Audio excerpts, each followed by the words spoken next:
सभी को good morning. आज का हमारा चर्चा का विषय रहेगा स्विट्ज़रलैंड का संविधान। स्विट्ज़रलैंड एक प्रमुख यूरोपीय देश है और हम सभी जानते हैं कि स्विट्ज़रलैंड शुरू से ही तटस्थ राष्ट्र रहा है।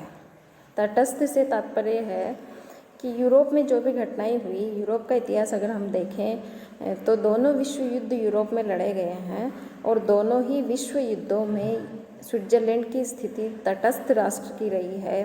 किसी भी विश्व युद्ध में स्विट्ज़रलैंड ने भाग नहीं लिया है।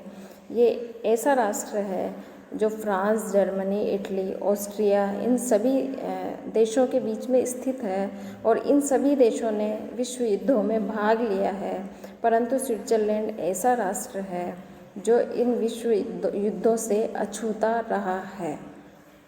तो स्विट्ज़रलैंड ऐसी महत्वपूर्ण भौगोलिक स्थिति में होते हुए भी इसने अपनी स्वतंत्रता को बनाए रखा। ये युद्धों से अछूता रहा, युद्धों से दूर रहा है।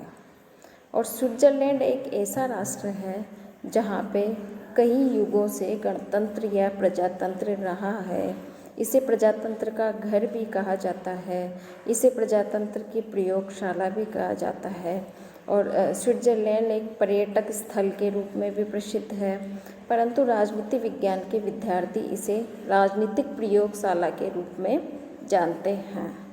तो इस स्विट्ज़रलैंड के संविधान की विशेषताओं का अध्ययन करने से पहले हमारे लिए यहाँ की सामाजिक और आर्थिक व्यवस्था को जानना जरूरी है। स्विट्ज़रलैंड की सामाजिक व्यवस्था की अगर हम बात करें तो सामाजिक व्यवस्था की सबसे पहली विशेषता है विविधता में एकता। स्विट्ज़रलैंड एक ऐसा देश है जो विश्व में विविधता में एकता का आदर्श कायम करता है। यहाँ की जो भाषा है, धर्म है, संस्कृति है, इसमें बहुत सारी विविधताएं पाई जाती है और इन विविधताओं के होते हुए भी स्विट्ज़रलैंड में राष्ट्रीय एकता विद्यमान है। स्विट्ज़रलैंड में 74% लोग जर्मन है, 20% फ्रेंच है, 5% इटालियन है और 1% रोमन भाषाभाषी लोग यहाँ पर निवास करते हैं।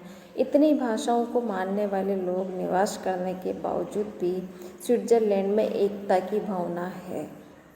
स्विट्ज़रलैंड के 58% लोग प्रोटेस्टेंट धर्म को मानते हैं, 40% लोग रोमन कैथोलिक है, 1% यहूदी है और 1% अन्य धर्मों को मानने वाले लोग यहाँ पर निवास करते हैं। इस तरह से विभिन्न धर्मों को मानने वाले लोगों के होते हुए भी यहाँ पर एकता की भावना विद्यमान है या सभी में धार्मिक सहिष्णुता की भावना है। सभी एक दूसरे के धर्मों का सम्मान करते हैं और कोई भी धर्म दूसरे धर्म का विरोध नहीं करता है। यही कारण है कि स्विट्ज़रलैंड में विविधता में एकता विद्यमान है। यहाँ की सामाजिक व्यवस्था की दूसरी विशेषता है सुसंस्कृत और व्यवहारिक दृष्टिकोण से संपन्न समाज। स्विस समाज एक सुसंस्कृत समाज है जो वहाँ की संस्कृति को अत्यधिक मान्यता देते हैं। स्विस लोग सामाजिक जीवन, आर्थिक जीवन, राजनीतिक जीवन सभी क्षेत्रों में शालीनता से निवास करते हैं, रहते हैं, मर्यादित तौर तरीक़ों से अपना जीवन व्यतीत करते हैं और संघीय सभा, संघीय परिषद या राज्य व्यवस्था की कोई भी संस्था हो, सभी के सदस्य अपने समस्त कार्य शांति के साथ करते हैं, समझ से करते हैं, ईमानदारी से करते हैं। यही कारण है कि यहाँ का जो समाज है वो सुसंस्कृत समाज है और व्यवहारिक दृष्टिकोण से पूर्ण है। व्यवहारिक दृष्टिकोण से तात्पर्य है कि ये लोग सिद्धांतों में विश्वास करने की अपेक्षा व्यवहारिक जीवन में ज़्यादा विश्वास करते हैं। तीसरी यहाँ की सामाजिक व्यवस्था की विशेषता है स्विस लोगों का चरित्र। स्विट्ज़रलैंड में निवास करने वाले लोगों का चरित्र की अगर हम बात करें तो यहाँ के लोगों का चरित्र एक श्रेष्ठ चरित्र है। ये लोग बड़े शांति प्रिय हैं, एक दूसरे के विचारों का सम्मान करते हैं तथा इनमें सूझबूझ, विनम्रता और सहिष्णुता कूट कूट कर भरी हुई है। ये लोग राजनीति को एक गंभीर विषय मानते हैं और उसी तरीके से राजनीतिक व्यवहार ये करते हैं। यहाँ की सामाजिक व्यवस्था की चौथी विशेषता है तीव्र आर्थिक असमानता का अभाव और मध्यम वर्ग की प्रबलता। हॉब्सन ने एक स्थान पर लिखा है कि धनवानों का धन और निर्धनों की निर्धनता लोकतंत्र को भ्रष्ट कर देती है। कहने का तात्पर्य ये है कि अगर किसी समाज में, किसी लोकतंत्र में अधिक धनी लोग निवास करते हैं या अत्यधिक निर्धन लोग निवास करते हैं तो वहाँ पे लोकतंत्र कायम नहीं रह सकता। किंतु स्विट्ज़रलैंड में ऐसी स्थिति नहीं है। स्विट्ज़रलैंड में आर्थिक असमानता अन्य देशों की तुलना में बहुत कम है। स्विट्ज़रलैंड के अधिकांश लोग निम्न मध्यम वर्ग के हैं। बेकारी और भीषण दरिद्रता की समस्या यहाँ पर नहीं है, न ही जनता में आर्थिक स्थिति के प्रति असंतोष और रोष की भावना है। धनी मानी वर्ग भी है, लेकिन ये वर्ग संपत्ति अहम से पीड़ित नहीं है। यही कारण है कि चाहे धनी वर्ग हो, चाहे निम्न मध्यम वर्ग हो, चाहे आर्थिक दृष्टि से पिछड़ा हुआ वर्ग हो, स्विट्ज़रलैंड में सभी लोग एक साथ निवास करते हैं, मिलजुल कर रहते हैं। पांचवी इसकी विशेषता है सामाजिक व्यवस्था की उग्र दलबंदी और व्यावसायिक राजनीतिज्ञों का अभाव। स्विट्ज़रलैंड में राजनीतिक दल तो है, परंतु दल बंदी की भावना बहुत उग्र नहीं होने से स्विट्ज़रलैंड में राजनीतिक दलों की से संबंधित जो बुराइयां होती है उन सभी बुराइयों से ये अछूता है। अन्य यूरोपीय देशों में या अमेरिका में या भारत में जो हम दलीय बुराइयां देखते हैं, दलबंदी की जो बुराइयां देखते हैं, वो बुराइयां यहाँ पे विद्यमान नहीं है। इसके अलावा स्विट्ज़रलैंड में सामान्यतया व्यक्ति राजकाज में रुचि लेते हैं। समाज सेवा और प्रतिष्ठा के लिए वो राजनीति में प्रवेश करते हैं, न कि पैसे कमाने के लिए या धन इकट्ठा करने के लिए। बहुदलीय और बहुल कार्यपालिका के कारण बहुत अधिक महत्वाकांक्षी व्यक्ति स्विस राजनीति में प्रवेश नहीं करते हैं। स्विस राजनीति शांत है, स्वस्थ है और भ्रष्टाचार रहित है। इसके आगे की विशेषता है सामाजिक व्यवस्था की वीर पूजा का नितांत अभाव और लोकतंत्रीय जागरूकता। स्विट्ज़रलैंड में वीर पूजा की भावना, जैसे कि कुछ विशेष नेताओं के प्रति जनता में समर्पण की भावना, ऐसी कोई स्थिति वहाँ पर नहीं है। स्विट्ज़रलैंड में कभी भी कोई भी ऐसा चमत्कारिक नेतृत्व या व्यक्ति नहीं हुआ है जिसकी वो पूजा करे। यदि स्विट्ज़रलैंड में आज भी जनसभाएं, लोक निर्णय, आरंभक आदि की व्यवस्था बनी हुई है और इसका सबसे बड़ा कारण यही है कि यहाँ के लोग वीर पूजा की भावना में विश्वास नहीं करते हैं, जनता को सर्वोच्च मानते हैं, लोकतंत्र में विश्वास करते हैं। प्रत्यक्ष लोकतंत्र अभी भी यहाँ पे विद्यमान है। स्विस नागरिक सार्वजनिक जीवन में पूरी सक्रियता के साथ भाग लेते हैं, अपने जनप्रतिनिधियों पर नियंत्रण रखते हैं और व्यवस्थापिका की त्रुटियों और भूलों को सुधारने का कार्य भी यहाँ के लोग करते हैं। अब है स्विट्ज़रलैंड की आर्थिक व्यवस्था। सामाजिक व्यवस्था की विशेषताओं का हम अध्ययन कर चुके हैं। अब अगर यहाँ की आर्थिक व्यवस्था की अगर हम बात करें तो हम सभी ये जानते हैं कि स्विट्ज़रलैंड एक महत्वपूर्ण यूरोपीय देश है और इसकी भौगोलिक स्थिति भी बहुत महत्वपूर्ण है। और स्विट्ज़रलैंड की जब हम चर्चा सुनते हैं सामान्यतया तो किस दृष्टि से सुनते हैं? पर्यटन की दृष्टि से। जब लोगों को घूमने जाना होता है तो वो स्विट्ज़रलैंड जाना पसंद करते हैं। और इसके अलावा घड़ियों का निर्माण स्थल, स्विट्ज़रलैंड ऐसा देश है जहाँ की घड़ियाँ बहुत फेमस है। यहाँ की घड़ियों का जो उद्योग धंधा है वो बहुत समृद्ध है। अब अगर हम स्विट्ज़रलैंड की आर्थिक व्यवस्था को देखें तो हम देखते हैं कि ये एक विकसित राष्ट्र है।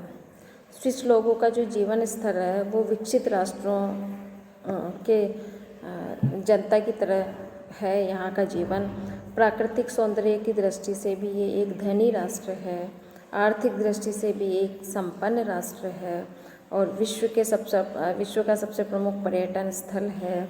इसके अलावा घड़ियों के निर्माण स्थल के रूप में यहाँ का उद्योग धंधे बहुत प्रसिद्ध है। कुटीर उद्योग है, डेयरी उद्योग है, पर्यटन उद्योग है, सभी यहाँ पर विकसित स्थिति में है। इस देश की आर्थिक व्यवस्था का सबसे प्रमुख लक्षण है उदारवादी अर्थव्यवस्था से लोक कल्याणकारी अर्थव्यवस्था की ओर प्रस्थान। उदारवादी अर्थव्यवस्था से तात्पर्य है ऐसी अर्थव्यवस्था जो व्यक्ति को आर्थिक क्षेत्र में बिल्कुल खुला छोड़ देती है। उदारवादी व्यवस्था व्यक्ति को आर्थिक दृष्टि से बिल्कुल स्वतंत्र छोड़ देती है। प्रत्येक व्यक्ति अपना आर्थिक विकास करने के लिए स्वतंत्र है। उस पर राज्य का किसी भी तरह से प्रतिबंध नहीं होना चाहिए। स्विट्ज़रलैंड की जो आर्थिक व्यवस्था है वो एक उदारवादी आर्थिक व्यवस्था रही है, परंतु वर्तमान में वो लोक कल्याणकारी अर्थव्यवस्था की तरफ प्रस्थान कर रही है। जब उदारवाद जब लोक कल्याण की तरफ जाता है तो वहाँ पे राज्य का हस्तक्षेप आवश्यक हो जाता है। लोक कल्याणकारी अर्थव्यवस्था में बहुत सारे कार्य राज्य के द्वारा ले लिए जाते हैं और राज्य का जो पिछड़ा हुआ वर्ग है या राज्य का जो निम्न वर्ग है उसके विकास के लिए राज्य के द्वारा प्रयास किए जाते हैं। बहुत सारी नीतियों का निर्माण किया जाता है। तो स्विट्ज़रलैंड की जो आर्थिक व्यवस्था है वो उदारवादी व्यवस्था से लोक कल्याणकारी अर्थव्यवस्था की तरफ प्रस्थान कर रही है। स्विस संविधान पर उदारवादी दर्शन का ही प्रभाव रहा है। संविधान और राज्य व्यवस्था का मूल दर्शन यही है कि जीवन के सभी क्षेत्रों में नागरिकों को अधिकतम संभव सीमा तक स्वतंत्रता प्राप्त होनी चाहिए और राज्य के द्वारा कम से कम हस्तक्षेप किया जाना चाहिए। नागरिकों को आर्थिक क्षेत्र में अधिकाधिक स्वतंत्रता प्राप्त होनी चाहिए। व्यवहार के अंतर्गत जब 19वीं सदी और 20वीं सदी के पूर्वार्ध में उदारवादी दर्शन को लगभग संपूर्ण अंशों में अपनाया गया तो व्यवस्था शक्ति ही सत्य है की स्थिति में परिणत हो गई और इससे समाज के जो कमज़ोर वर्ग थे उनको गहरा आघात पहुंचा। राज व्यवस्था के लिए उदारवादी दर्शन और व्यवस्था से उत्पन्न कठिन स्थितियों का निदान खोजना आवश्यक हो गया और ये सोचा गया कि समाज के कमज़ोर वर्गों के आर्थिक हितों की रक्षा के लिए राज्य के द्वारा आवश्यक कानूनों का निर्माण किया जाना चाहिए तथा उदारवादी दर्शन के बावजूद राज्य के द्वारा आवश्यकता अनुसार आर्थिक क्षेत्र में हस्तक्षेप किया जाना चाहिए। लोक कल्याण की प्रवृत्तियों को अपनाया जाना चाहिए और ये उदारवादी व्यवस्था की लोक कल्याण की दिशा में यात्रा है। ये उदारवादी दर्शन की विकासशीलता का परिचायक है। यहाँ कल्याणकारी प्रवृत्तियों ने उदारवाद को कमज़ोर नहीं किया है बल्कि उदारवाद को और पुष्ट किया है। आज स्विट्ज़रलैंड में विश्व के अन्य किसी भी देश की तुलना में सामाजिक सुरक्षा की अधिक व्यापक स्तर पर व्यवस्था की गई है। बच्चों और महिलाओं की स्वास्थ्य की रक्षा के लिए यहाँ पे बहुत अच्छी व्यवस्था है। सभी कैंटनों में निःशुल्क और अनिवार्य शिक्षा की व्यवस्था की गई है। इसके अलावा बीमारी, अंग भंग, वृद्धावस्था में भी राजकीय सहायता की व्यवस्था की गई है। व्यक्तियों के लिए राजकीय कोष से सहायता की व्यवस्था है। दुर्घटना से पहुंची आकस्मिक हानि की क्षतिपूर्ति के लिए बीमे की व्यवस्था है। बेरोजगारी की स्थिति लगभग नहीं है। ये सभी स्थितियाँ जिन्हें विश्व के अन्य देशों के लिए अनुकरणीय कहा जा सकता है, स्विट्ज़रलैंड को लोकतंत्र का घर बनाने में इन सामाजिक और आर्थिक परिस्थितियों ने बहुत अधिक योगदान दिया है। तो ये है स्विट्ज़रलैंड के संविधान की सामाजिक और आर्थिक व्यवस्था। अब हम अगली क्लास में स्विट्ज़रलैंड के संविधान की विशेषताओं का अध्ययन करेंगे।